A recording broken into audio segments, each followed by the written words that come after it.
Hi, it's Mike from Mike's Unboxing Reviews and How To, and on today's video we'll be taking a look at the ASUS ROG Strix Z590-F Gaming Wi-Fi. These names are getting longer, I swear. This was a used bargain, and I'm going to tell you a little bit more about it in the video. Keep watching to find out more.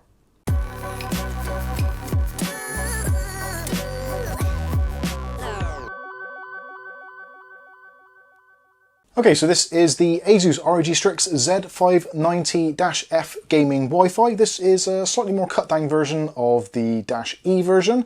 This at the moment retails in the UK for somewhere in the region of a ludicrous £189.99 on ASUS's own site. Whether it's worth that is an entirely different matter. Now, I was lucky to pick this up as a second-hand bargain from one of our Discord members, and actually picked up with the 11400 processor, which I should point out, I will get people asking in the comment section, no, the motherboard does not come with the processor when you buy it.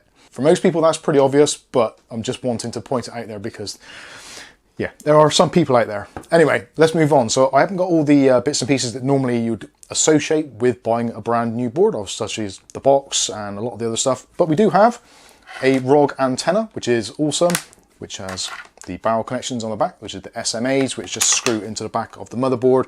Other than that, pretty much everything is actually attached to the board already straight out of the box, so there isn't really a great deal missing. A couple of SATA cables possibly, and things like your manuals, that sort of stuff, and possibly an ROG sticker, which we can probably do without because there's enough of ROG on this board as it stands. So this is for the 11th and 10th gen Intel processors. It's got some very bizarre characteristics to it, and it's also a relatively high spec board. There's lots of things on there which were nice to haves.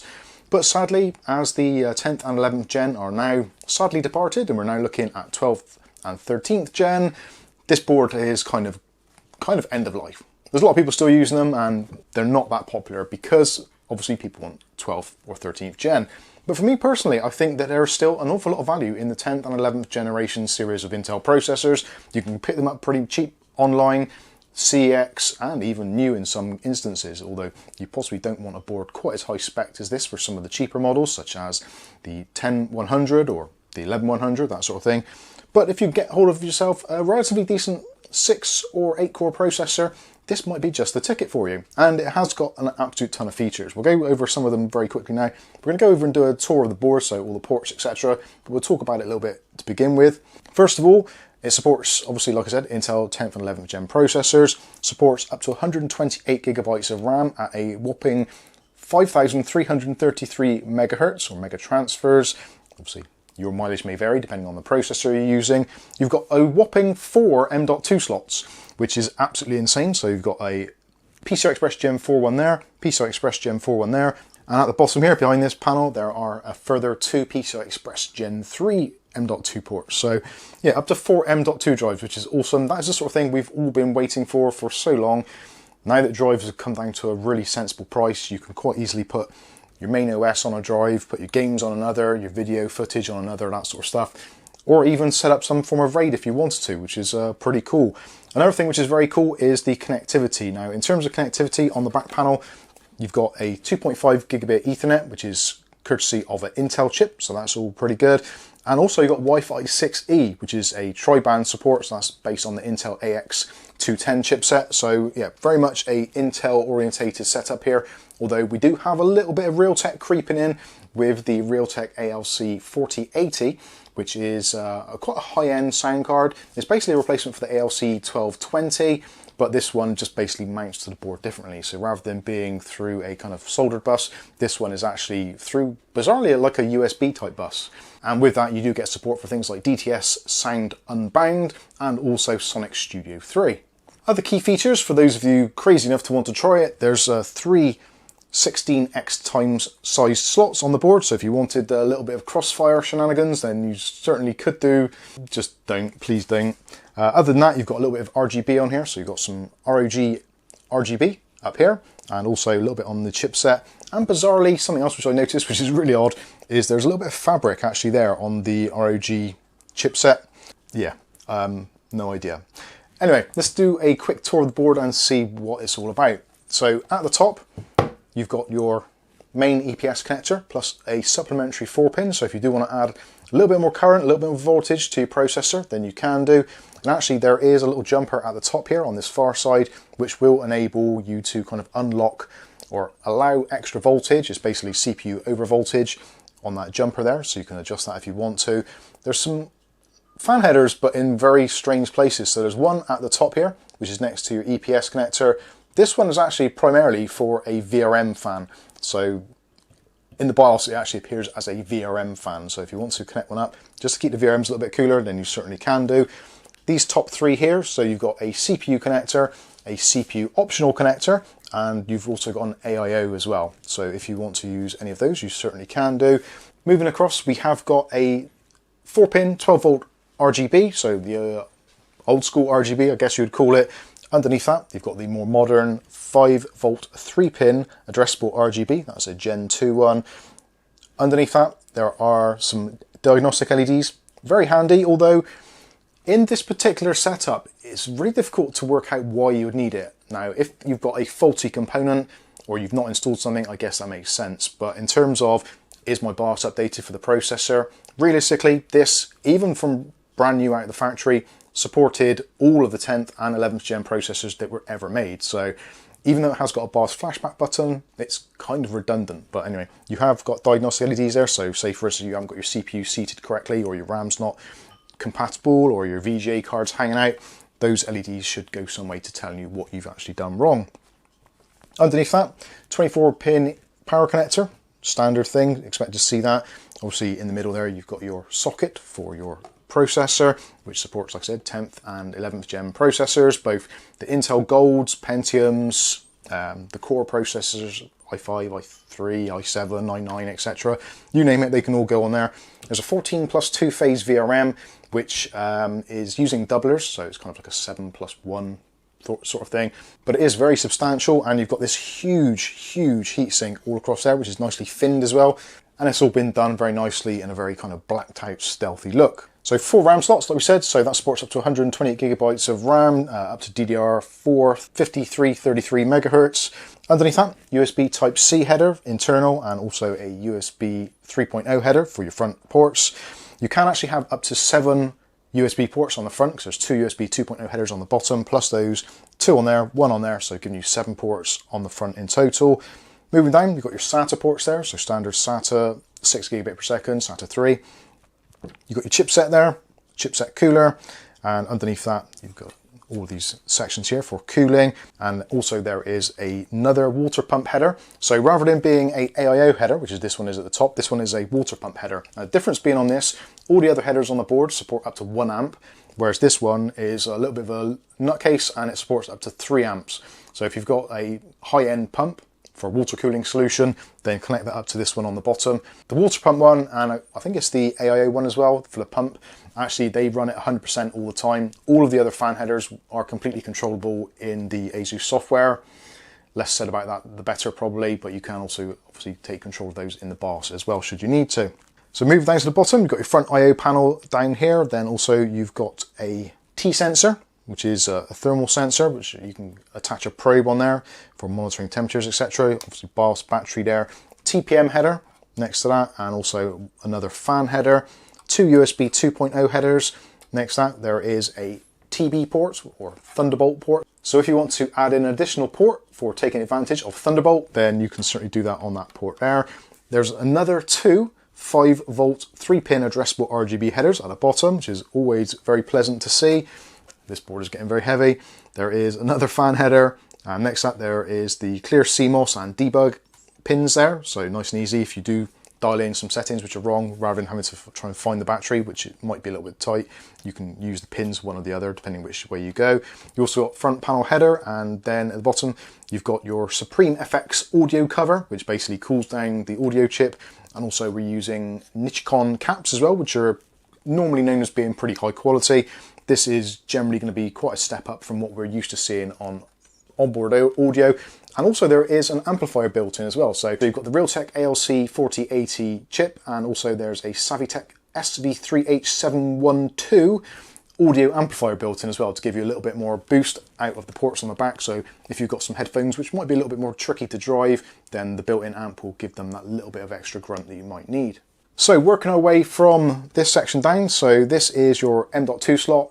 Now The M.2 slot at the top doesn't have a quick release catch on it, so you undo the 2 screws, take the panel off, and there is actually front and back mountings for coolers, and it's a really substantial M.2 shield on there, not your normal kind of flimsy thing. It's very chunky, around about 5 or 6 mil deep, so there's a sizable chunk of metal, as is pretty much all of it, which is why it's hurting my hand.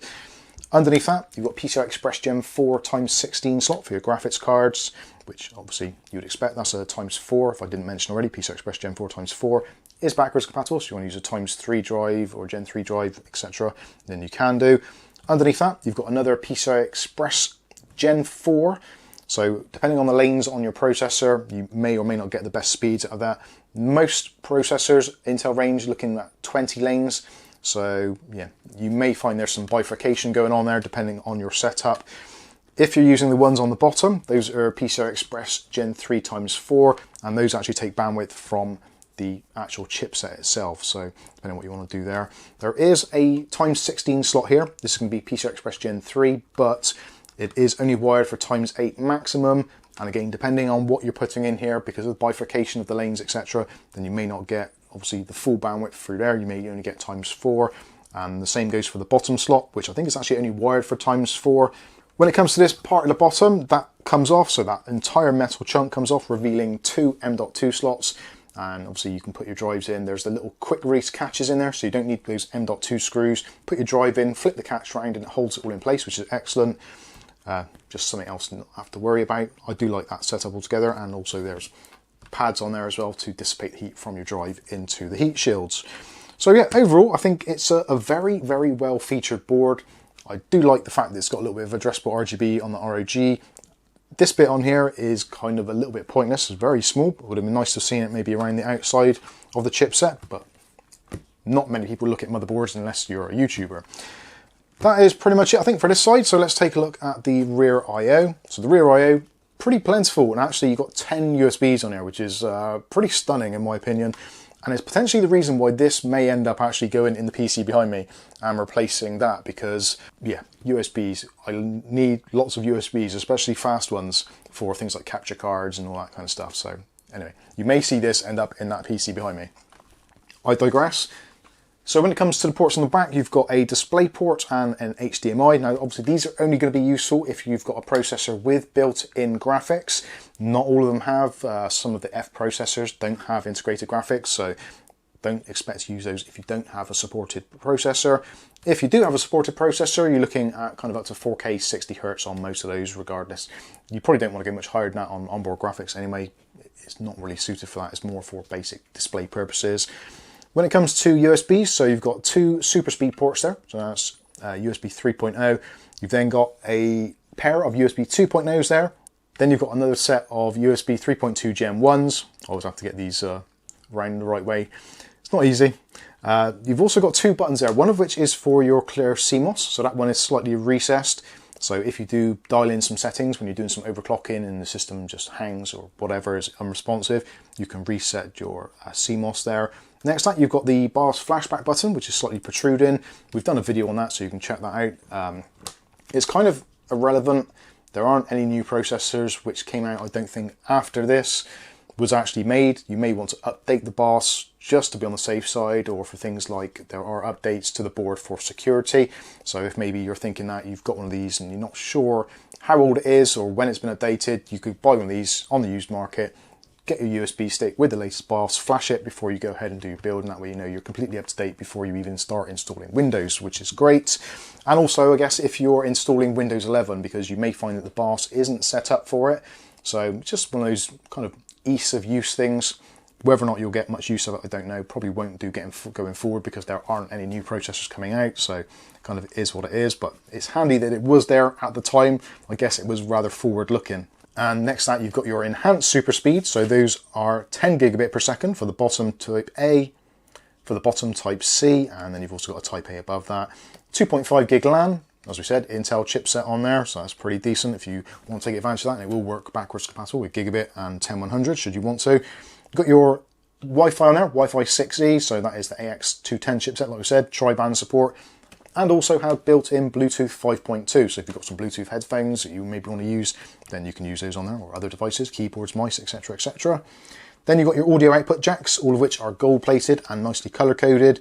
And also there is an optical speed diff. So there you go, there is a tour of the board and some of my thoughts on it. It's a great board, it really is. I don't think I would have spent the money on it if it wasn't a used board, but that is what I think at the moment, especially at the beginning of January 2023. This video may or may not age well. Motherboards, processors, most of it is getting ridiculously expensive. So I still feel there is a tremendous amount of value in the previous generation stuff. For me, AM4 still holds an extreme amount of value, and obviously if you can't quite stretch to 12th or 13th gen, even though you can optionally use DDR4 with those setups, potentially you kind of might not have quite the money to do that. So a 10th or 11th gen processor on this board is going to do you well. And obviously when things like the 11900K do drop in price to be at the point where mortals can buy them, you can stick it on this board and you'd have an absolute killer of a system for relatively little money. So other than the strange things of the bifurcation of the PCI Express over the Gen 3 and Gen 4 on the board itself, there's going to be things which may or may not work. I will put some links in the video description to the link for the actual webpage for this, so you can check out the exact things which are linked. So some things are linked, such as the SATA ports with some of the lower slots. So if you're using the M.2 Slot 2 on the PCI Express Gen 3, you lose a couple of SATA ports. And potentially, yeah, if you put a couple of drives in here, you may switch your processor down to ×8 speed for the graphics card rather than being ×16. It's all a bit of a mess, it really is. But yeah, you've got a lot of flexibility there should you need it. So anyway, let me know what you think about this one in the comments section below. Sorry the video's been on a bit long and waffly, but it's one of those things. It's a somewhat of a modern classic, I feel, with this board. And massive shout out to Kieran for letting us have this at such a discounted price. Much appreciated. And you may well see it appearing once again in the PC behind me, but I'm not entirely sure yet. We'll see how things go. But anyway, let me know what you think about it in the comments section. I think that's going to wrap it up. I'll be Mike. This is Mike's Unboxing Reviews and How To, and hopefully we'll catch you in the very next video. Thanks for watching.